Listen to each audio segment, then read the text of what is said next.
Magandang gabi mga kababayan. Nandito namang yung lingkod si Kuya Liba. Sa ating magsaliksik ay tayo po ay importante para sa mga taong bayan. Kasi tayo po ay inaasahan upang makarating sa bawat isang Pilipino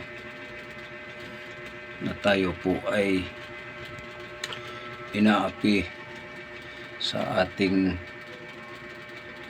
presidente, no?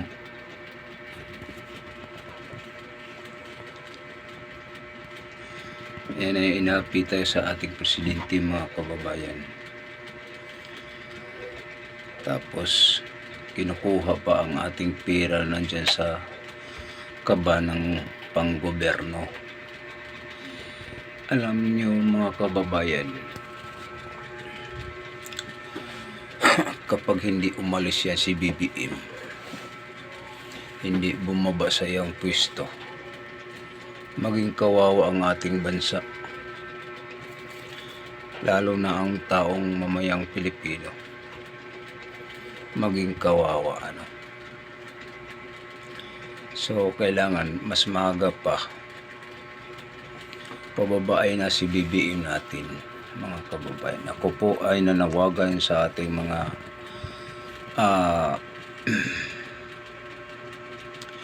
sa taong bayan. Kahit saan sulok ng mundo, tayo po ay importante na magkakaisa, no? Hindi lang natin hayaan nga lumala o nakikita naman natin nga ubos na ang pera, no? Ay papaano mga kababayan, kung wala na magbigay ng buhis, mas lalo ang ating bansa ay maghihirap. Kasi pinapasok tayo na sa taong tinuturo natin nga siya ang pinagkatiwalaan, nga siya ang maghawak sa ating bansa o sa ating mamamayang Pilipino. Pero inaabuso. Hindi dapat siya mag-abuso sa ating mamayang Pilipino, o hindi niya iaabuso ang pera ng taong bayan, kasi yaan lang ang pera ng taong bayan na ang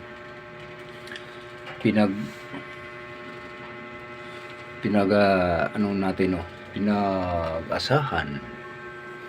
Yun ang inaasahan natin sa bawat Pilipino.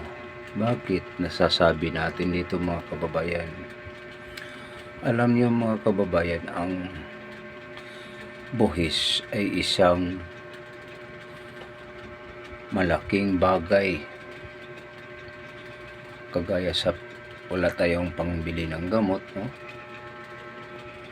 O nandoon tayo simbakulang gabi ngayon, ay isang kababayan natin ay isang nandoon sa PGH, isang halimbawa. Ngayon walang pambayad siya kasi malaki ang bill ng gamot.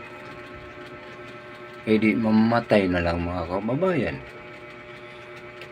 no? Imbis mabubuhay, mamatay. Bakit? Imbis na ulian na problema naman muli ang pambayad.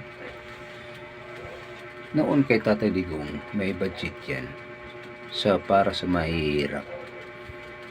Ngayon, kinukuha ni BBM sa mga health center, sa mga bata nga gipasipon o mga malalaki. So, yung malalayo nga lugar, siyempre may budget yan, diba? nalalaman na naalaala natin mga kababayan sa ating probinsya. Ganon yan. Nilalaanan yan o budget. Ngayon wala na. Yun nga tao nga sobrang sakim sa kapangyarihan, sobrang sakim sa pera, lahat-lahat na lang. Talaga nga masahol pa sa buaya. Ang buaya makakain, busog. Pag mabusog, manahimik. Pero kung magugutom naman, magwawala. Kagaya rin din ni Martin Romualdez, no?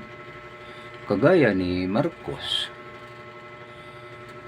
Yun mga kababayan, dapat magkakaisa na tayo. Bababa si BBM kapag marami na tayong magkakaisa. General Bronner, kami po ay nanawagan sa inyo. Kayo ang kataas-taasan na binigyan ng kapangyarihan, pinapasahuran.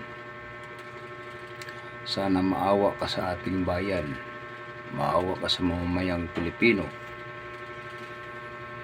nga protektahan ang mamayang Pilipino, protektahan ay yung bansa natin, pababain natin si BBM. Yun lang ang panawagan namin. Sir, magandang gabi sa inyo. Kagalang-galang Sir Bronner, kayo po ay nandyan sa taas-taasang pwesto. Kami po ay nanawagang mamamayang Pilipino para alang-alang sa ating bansa, alang-alang sa ating mga anak. Ikaw sir, mayroon kang pamilya, may anak ka. Parehas ang mamamayang Pilipino, naghangad, umuunlad ang bansa. Pero paano pag unlad? Kinakain ng buaya. Sir, sana pakinggan mo iyong panawagan namin na pababain natin. Tulungan mo kami, mamamayang Pilipino, pababain natin si BBM. Yun lang. Hindi ibig sabihin nga tayo po ay manggulo sa gobyerno. Hindi sila gobyerno. Tayo ay nagbigay sa kanila nga kapangyarihan. Kaso lang inaabuso ang ating gobyerno. Diba? Ganun lang, simple lang. Kami po ay nanawagan sa inyo na nandiyan kayo sa posisyon, mataas nga posisyon. Sana tulungan mo kaming mahihirap, magkakaisa na kami, o tulungan mo kami na kami ay inaabuso ang pera natin, inaabuso. So sana mapapakinggan mo ito. Maraming salamat. God bless. Mabuhay ka na ikaw ang aming pagkatiwala bilang isang Pilipinong sundalo. Protect to receive. Protect to receive para sa ating bayan. Sana wag mong ang aming hinihiling, wag mong tanggihan, sir. Protect to receive. Yan. Receive to protect. Ganun lang, di ba? Sana maintindihan nyo ang aming mga hiling nga tulong-tulong na tayo pababae na si BBM. Maraming salamat muli. Magandang gabi.